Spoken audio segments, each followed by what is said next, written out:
Hello, everyone, and welcome to another episode of Always an Expat, a podcast for British expats in America by British expats in America, brought to you by fellow expat, yours truly, Richard Taylor. My guest today is Steve Statler. Steve is the Chief Marketing Officer at Williott. Originally from London, he has lived in San Diego for the past nearly 30 years now, and I have to be really on my game today because Steve is an OG of podcasting, something he's been doing since 2014. I think it only started in like 2012, so it's a long time. We're going to talk about what brought him to the US, his life here, but also some of the more challenging aspects that are inescapable for us as expatriates who are a long way from home. All right, let me get the boring stuff out of the way. Always an Expat is a podcast about the expat journey, specifically being a Brit in the US. It's brought to you by Plan First Wealth. Plan First Wealth is a business I founded and run today, and we work with successful British expatriates living across the US. People like the ladies and gents who feature on this show, we help them make the most of their opportunity and avoid the expat landmines. Now, with that being said, whilst Plan First Wealth is an SEC registered investment advisor, the views and opinions expressed in the program are those of the speakers and do not necessarily reflect the views or positions of Plan First Wealth. Information presented is for educational purposes only. So, without further ado, let's do this. Hi, Steve. Welcome to Always an Expat. Hey there, Richard. It's a real pleasure to join you. Thank you. And so, do you know what? As I'm reading out that prolonged intro full of disclaimers, I'm thinking, Steve's done this for a decade. I wonder what he's thinking. I wonder if he's thinking this needs to go. They need to find a different way of doing this. But we're a financial firm, so I'm always terrified of, I don't terrified think it's of the bad. regulators. It shows that you're grown up and you take these things seriously. I work for an Israeli company, and so we tend to dispense with all of those niceties. We don't have customers sign non-disclosure agreements. We tend to avoid contracts and favor handshakes. But, we're Brits, so we like to do things more formally. It's part of the culture.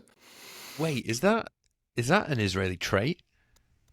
I joke that it's like going into deals with the commandos, and it turns out that they actually are commandos. The startup culture in Israel is the closest thing that you find to Bay Area startup culture. And in many ways, I think it is superior. The kind of level of teamwork and all of these people have worked in the military, and so they know each other really well. Many of the people I work with have been in active combat situations. So, the stress around getting a purchase order or a down event is modest. They take these things super seriously, and being successful in business is a matter of patriotic pride for them. It helps the survival of their nation surrounded by countries that want to kill them. So it's for a Brit, our culture is probably as far away from the Israeli culture as you can imagine. We like the pleasantries and politeness, and they consider that to be a waste of time. So it's been a growth experience working here, and one that I really relish.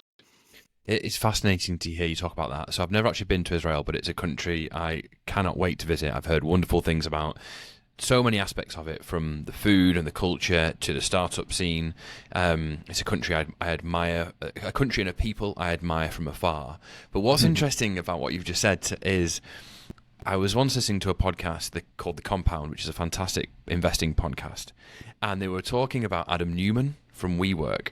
And we all know what Adam Newman, we all know what his shtick was about now. We've all seen We Crashed and the documentaries. We all, And as someone unfamiliar with Israelis, I just assumed he was a one-off, a kind of unique individual. And one of the hosts on The Compound, and these are New Yorkers, Jewish New Yorkers, and he said to one of his guests, he said, "Have you ever met an Israeli? They're all like this. This is a common Israeli trait. This kind of like freewheeling, anything is possible." Yeah. Say it before it, fake it till you make it, almost kind of thing.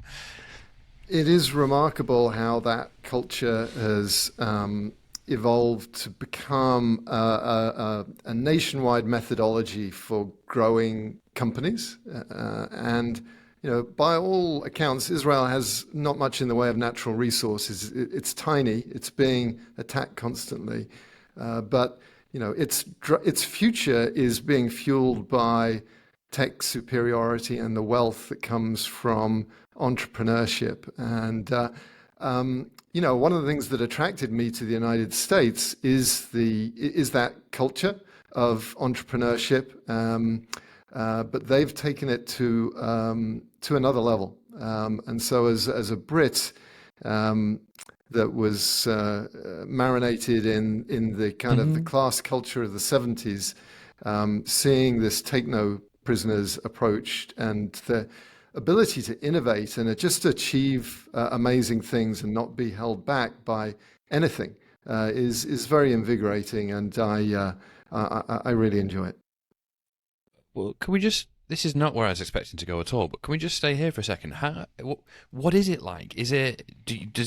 Has it changed your perspective? Was it uncomfortable at first? Have you changed your approach to business and to interactions with people in general? Yeah, it has changed me. I'm not sure whether it's for the better. It's definitely I'm more efficient. So I used to write very long emails with a bit of a warm up and a few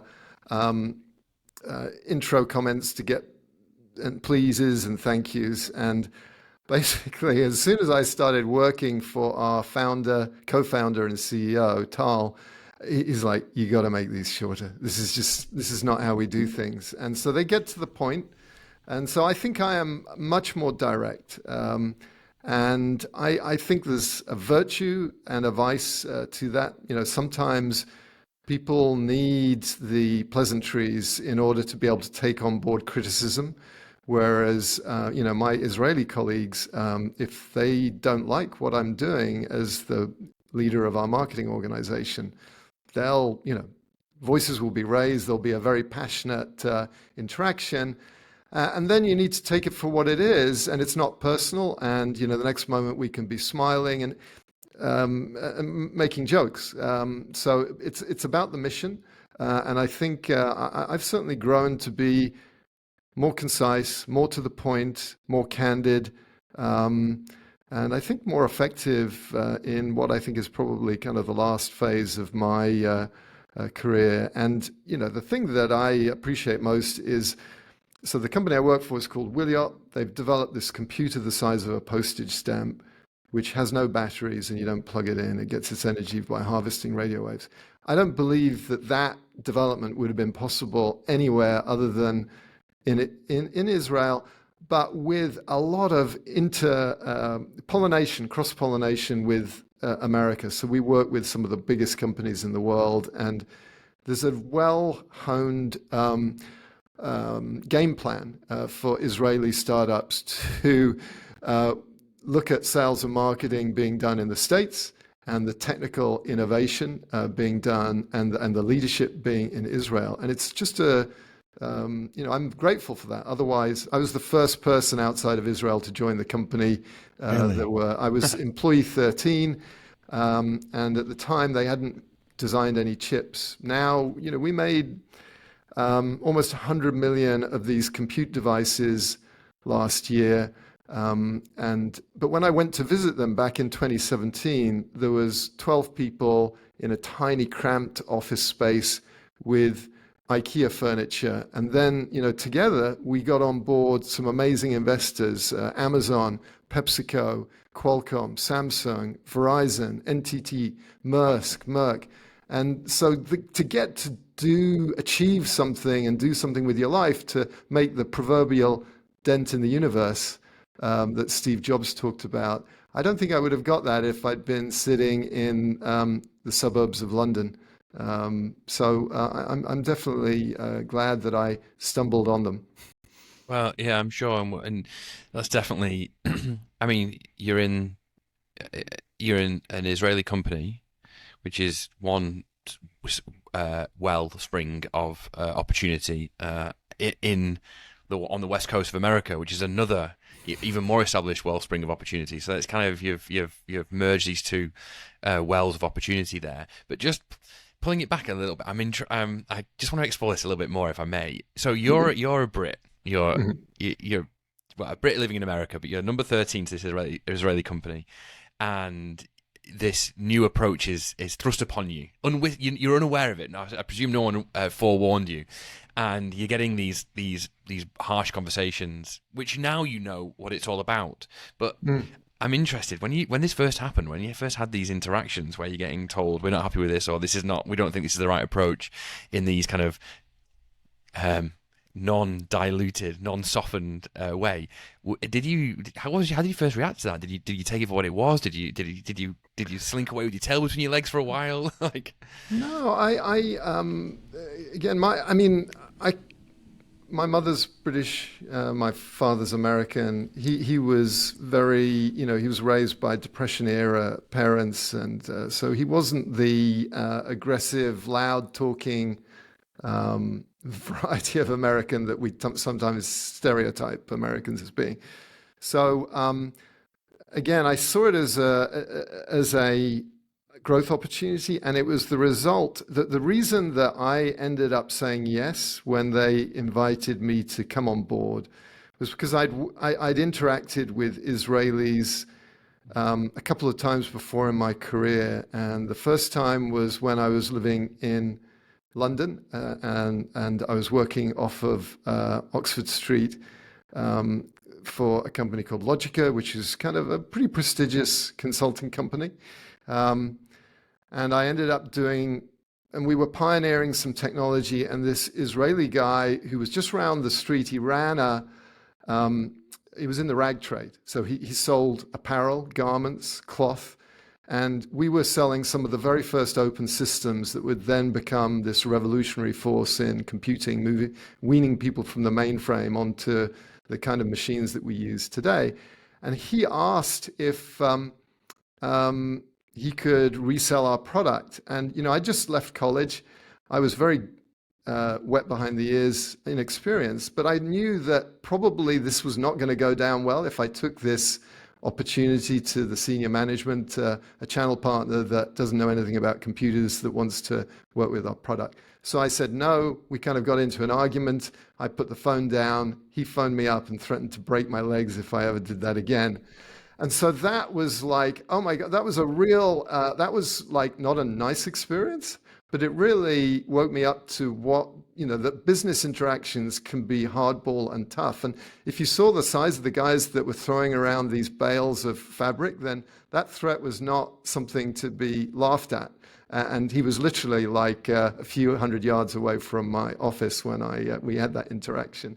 Later on, fast forward, I'm working for a British startup as their transplant token American, selling technology to companies over here. And my path crossed with this other Israeli company called Converse. And I ended up partnering with them and a bunch of other companies in a deal. And one of my proudest achievements in business was we were selling to T-Mobile, and I had a tiny startup that I was representing. And we ended up partnering with half a dozen giant companies like IBM and this Israeli company called Converse. And of all of the companies I partnered with, the Israelis were just by far the best, by far the best. And I was like super impressed. And it was kind of a bizarre thing because I would go into this boardroom at T-Mobile, give my pitch, and I did this 6 times, each with a different partner, and it became a joke. Oh, Steve's here again. And I assumed the Israelis would win because their proposal was better and they just put so much effort into it. And it was like working with the commandos. They lost.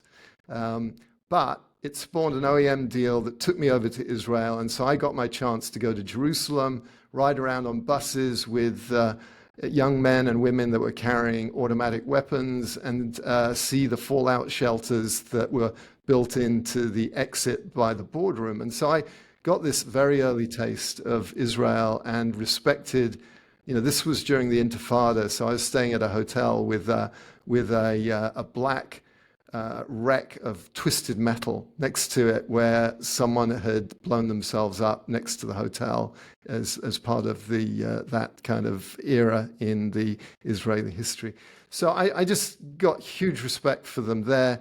And then fast forward again, I'm a consultant. I'd written a book on Bluetooth beacon technology. I'm teaching a course, and this Israeli guy comes to me at the end of it and says, "We're going to develop this this passive Bluetooth device. Would you like to consult with us?"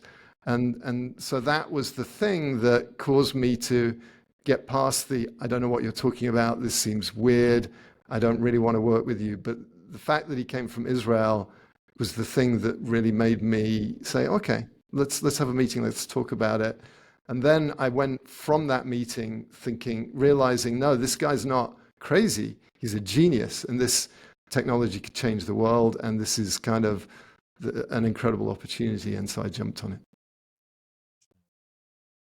Your life is intertwined with Israel and Israelis. Well, look, we've danced around it a little bit, but tell me about your journey to. How did you get to America? Well, it all started when Hitler invaded Poland. And then, basically three things. Hitler invaded Poland. I fell in love with the Sinclair ZX80, which was one of the first microcomputers that was made by the guy that pioneered the calculator back in the 70s in England. And then I fell in love with Tammy Tola, who was this Oregonian lady that I met. So we kind of go back to the World War II. Hitler invades Poland, Britain declares war, and basically there was a move. People knew that things were going to get rough. The French were basically surrendering, and there was a mass evacuation program for young children to leave London, which is where my grandparents and their 4 children lived. And one of the programs was called Pied Piper, taking the kids out of harm's way. Our family was fortunate that my mother's 3 siblings were on a boat that made it from the United Kingdom to the United States. And basically they were looked after by some very generous American families. But unfortunately, the next boat that followed them with evacuees was torpedoed. It was the SS City of Benares. And when that happened, Churchill basically, who didn't like the idea of people leaving England anyway, along with a swell of public opinion, ended the evacuation program. And so our family was immediately split between an America which was much more wealthy and England that was being pummeled by the Luftwaffe. So the war ends. My mother, who had remained back in the UK, had got all these letters back from her siblings who ended up staying with a branch of the Procter and Gamble family. So they were not, she had been living with food rationing in a tiny home, and her brother and 2 sisters had a chauffeur and this amazing like Hollywood lifestyle. Steve? How do you adjust back from? How do you go from a member of the Procter and Gamble household to living in, recovering but war-torn Britain? I just can't even.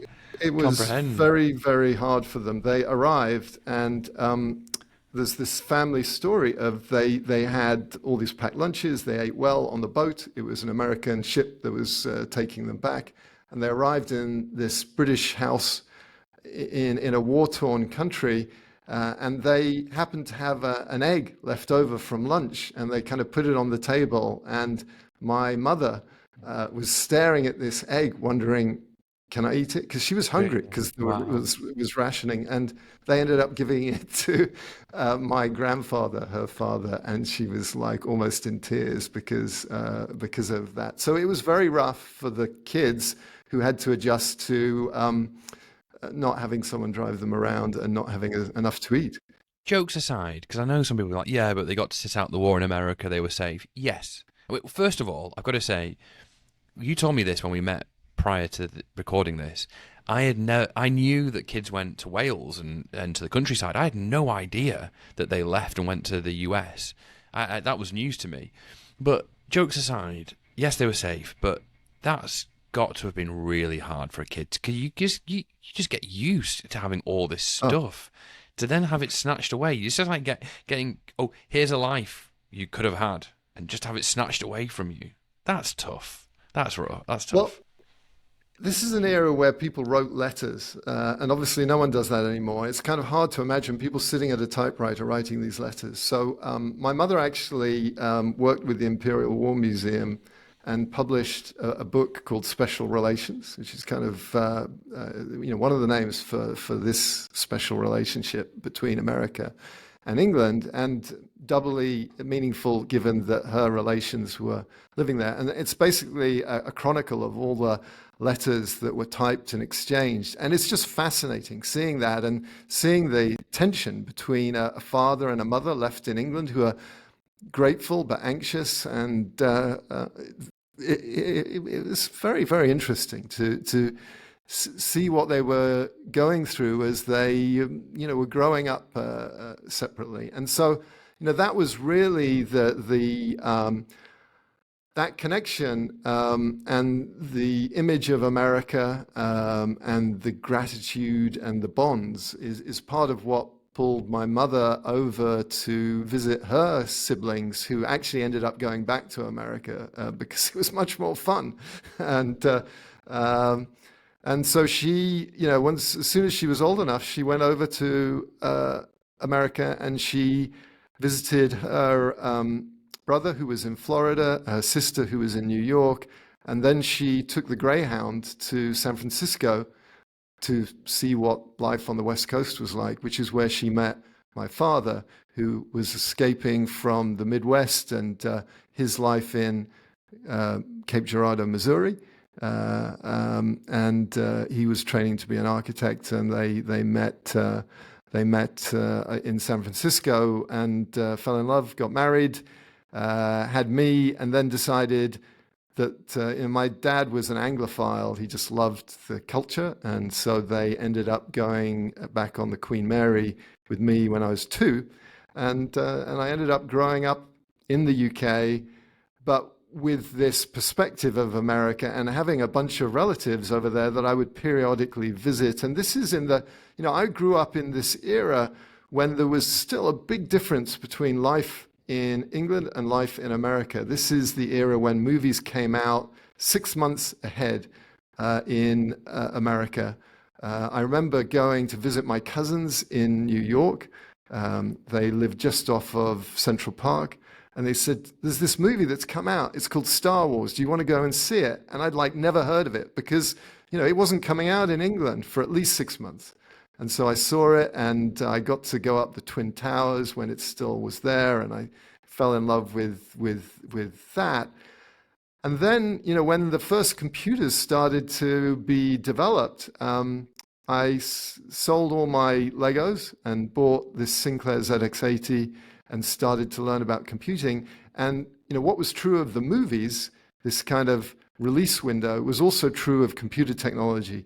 So the computers that were developed in the States, it took a year for that technology to come over to the UK back in the 70s and the 80s. And so that became the mecca. And the British consulting company, the division I was working in, actually ended up getting bought by a company that was headquartered in Santa Cruz. And so I was part of a kind of notional hostage exchange. And so I got to live over in the Bay Area for a while and just realized, oh my God, I opened the San Jose Mercury News and I see adverts from Apple Computer. They're hiring people to develop this new version of the Mac operating system, and things like that it became irresistible. So when I got a chance to work for an American company as part of their British satellite, I jumped at that. I'm traveling over. I meet the lady that runs the travel department, and we ended up getting married. And even though she came back to the UK, the deal was eventually let's go back to the States, and that was actually a very easy deal to make because I had family out here. it's where the industry was really happening, and I was just drawn to. You still can't beat the palm trees and the good weather and the lifestyle that's here.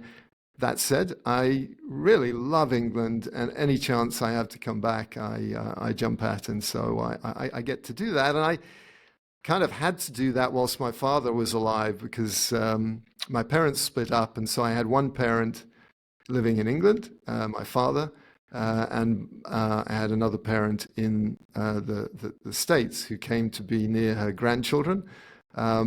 Wait, And then my father, wait. So you're yeah, so you're in the US. You came to the US how long ago? about almost 30 years ago. Yeah, Almost 30 years ago. So just before the millennium.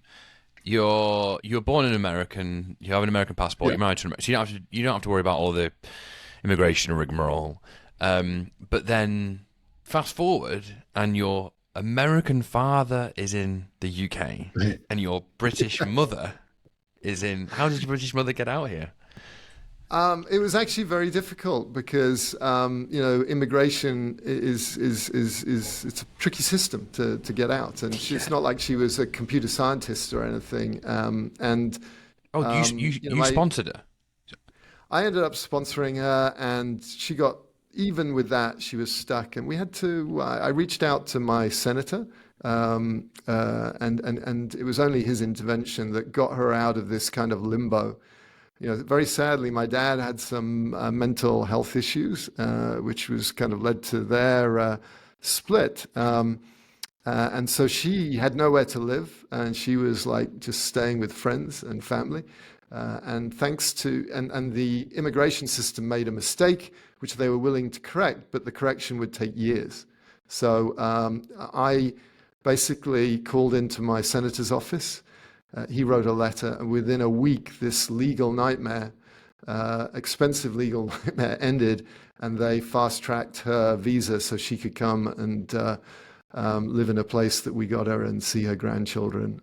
Wow. So first of all, I bet that was such a last-ditch effort. Like, you've got nothing else, nothing to lose, might as well try it. And it's amazing how something like that can just.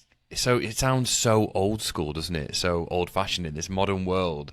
Appealing to your senator can just make everything go away. But can I just your mum, who's born and bred in the UK, she's never lived in America. She didn't come to America when the war was on.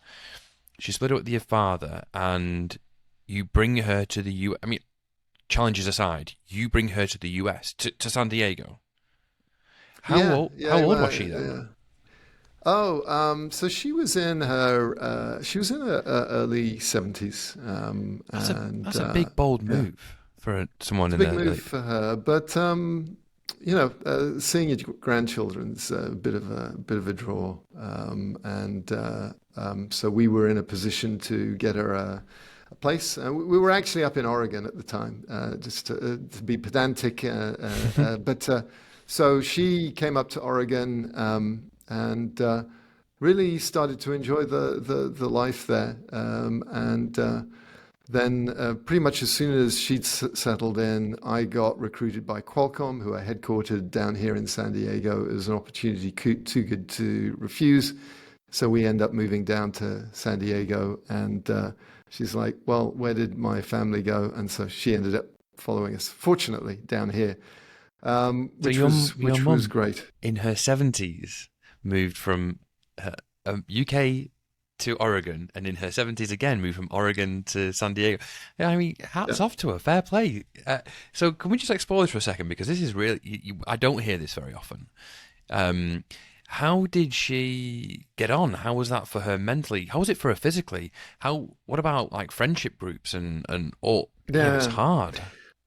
Well, actually, Oregon turned out it was very lucky. There were just kind of community groups that she joined, and so it was pretty active. So she was like hiking and doing Tai Chi, and it was great. By the time it came down to move to San Diego, then I think that was a lot harder, and I don't think she's ever made quite the network of friends that she did. And in fact, she's about to move in with us in a granny flat that we're making. So we're both excited about that and that kind of extended family dwelling thing. I think it's been going on for millennia, and I think it's actually a pretty cool way of doing the right thing by your parents.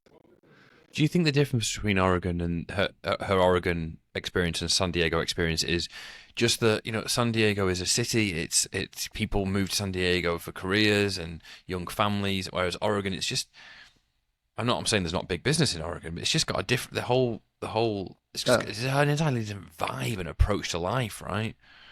Oh, it has. Yeah, the Portlandia series, if you've ever watched it, it's very funny, but it's actually a documentary. It is that is actually what it's Really? like, this kind of very progressive, sometimes crazy, individualistic thing. And San Diego is different. It's more conservative, and for a Brit, then that can be a little challenging to deal with. And I think it was a mixture of randomness and just not finding that group and her age, and maybe the culture slightly different. So it was tricky, but I think still the right move. Yeah. Tell us about, from your perspective, you've got a father who's got having issues in the UK. You've got a mother who's coming to the US. You've got immigration issues. You've got assets. You've got bureaucracies and government. Like, the weight of that on you must have. Were you dealing with powers of attorneys in the UK Yeah, from the yeah, US? yeah. The time. What was that experience like? It was definitely challenging. We're the sandwich generation. You have to take care of your kids. You have to take care of your parents. And in this case, a parent who who was very very challenged. My dad was a wonderful man, but when schizophrenia is just a terrible Oh, it's a terrible schizophrenia. thing. And so the trying to make sure that he had the right care through the National Health Service remotely, and then getting power of attorney, and it was really really difficult. And sadly, he was part of that swathe of older people that got caught in a nursing home during COVID, and so he was a casualty of that. And so being remote, doubly remote, a lot of people in England went through terrible times as during that period. But not even being in the country was really hard. I did get to visit, and I'm fortunate that I work in technology, and there was a good business reason for me visiting very often. And so we had some good times together, enjoying even though he was struggling with a lot of stuff, he still enjoyed the English countryside and going out to a pub for a pint. And so we would go out and do that together. But yeah, as far as all of the powers of attorney and dealing with the wills and all of the aftermath of a parent passing away, that was quite difficult. But if it doesn't kill you, it makes you stronger. So I feel like it was. A lot of people go through a lot more challenging things. Must have just been endlessly, endlessly back and forth. I imagine stuff getting rejected, and then you having to say no, I've got power of attorney, and then I can't really. I can imagine. And were you doing all three things at the same time with your father's stuff, your mother's stuff, and the immigration things? Yeah, I mean, I guess, yeah. At the time, it's just you do what you need to do. It's funny. I mean, when there's a crisis, then I think you get this adrenaline rush and you're motivated, and it's not like a job where you can decide, am I going to do this or am I not going to do it? There's like no choice. You just got to do the right thing, and it. So yeah, there was a lot going on. I didn't realize your father had schizophrenia. This might be a horribly naive question. If it is, I apologize. But is schizophrenia the sort of thing that, do you see it coming on over time? Like, can you look back and be like, and it all starts to make sense, stuff that maybe didn't make sense at the time, or does it come out of nowhere and it's just like? everything Yeah, I mean, changes. it's very unusual in older people, but yeah, my dad had some autoimmune issues, which I think may have been potentially been linked. I mean, where the mind is concerned, we're still in our infancy in terms of understanding what's going on, but there were definitely signs. But it was a hockey stick thing from odd behavior, quirkiness, developing some strange beliefs to suddenly, having to fly over to have him sectioned, which was deeply, you have a feeling of betrayal that you're having to lock up the person that brought you into the world. So that was hard, but actually, when he emerged from that, thanks to the miracle of medicine, he was the most lucid, grounded that I'd ever seen him in his life. And so we had some great times together. That's a phase in our relationship that, we were both adults. We'd gone through this madness, literally, and then sanity and some real camaraderie and eating out together and seeing his life. He came to terms with everything, and it was actually a gift. How nice! It's still, yeah. I've lived on the West Coast. I've lived on the East Coast, and I can imagine it does make it harder. The difference. I felt the West Coast difference. The time difference. That you're conscious of how long a flight would take if you need to get on it and get back. It's not something I think people factor in when they're considering moving here. When they're thinking, "Oh, West Coast, it's all America," and it is all America, but it is different once you're here and you feel that distance physically and the time difference. Absolutely. Can we reflecting on your journey? So, financially, how have you found adapting from the UK system to the US, and any challenges you experienced on that, or any lessons learned along the way? I mean, I think when I first came over, you feel like you know the country. I've watched Kojak, I've watched Starsky and Hutch. Yes. I went to see Star Wars, and I've been on a holiday a few times. So you feel like you know the place. But, you suddenly realize there's a different vocabulary. The IRAs and the financial systems are just completely different. So staying on, it's a bit.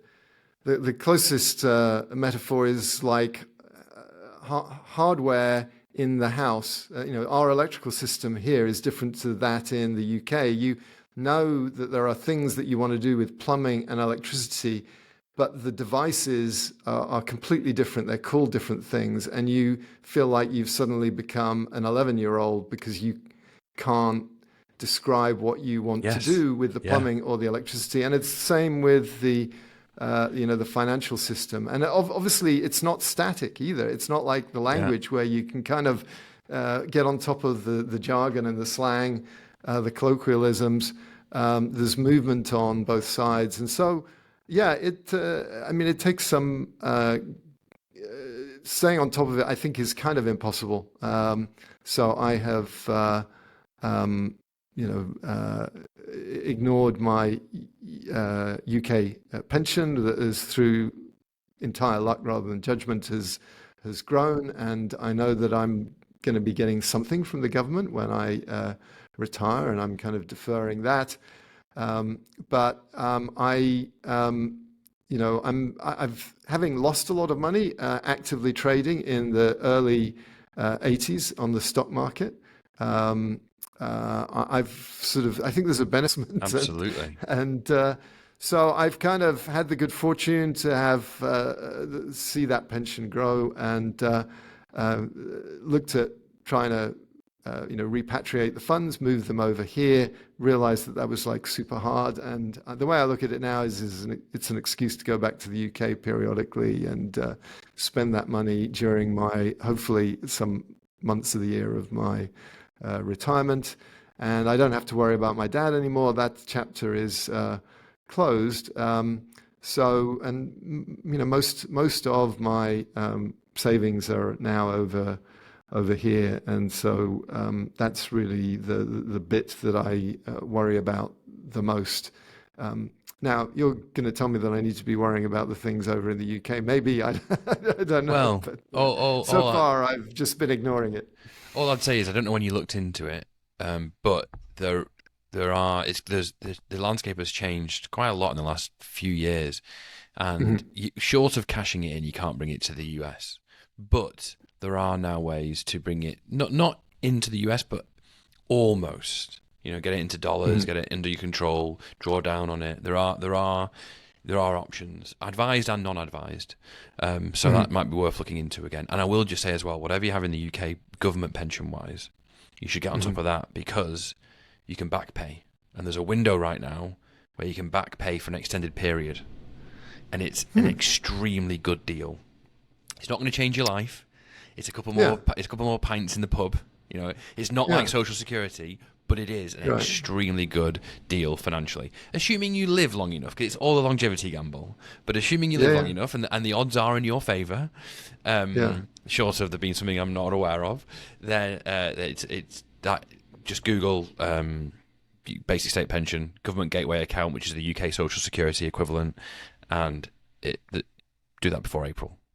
I was just thinking, I had a call just before we were speaking, a young chap, and he said, I hear this all the time. He said, oh, I asked him about who was doing his taxes, and he said, oh, I'm just doing TurboTax because, my affairs are quite simple. And he said, I've got this stuff here and I've got this stuff in the UK. I had to Mhm. say, look, I know they were simple, but now you're in the US with non-US assets. Those two words don't go together. So just Yeah. we don't do tax advice, but seek professional tax advice because you can get yourself into a right pickle here. And it goes back to that. I think us Brits get here, but having been fed the movies, and we think we know the place, and we assume that so much is going to be like it is at home, including the tax system and the reporting requirements and the law, and they're just not. They're radically different with radically different Yes. requirements and penalties and obstacles. And you can get yourself into a pickle just not realizing that.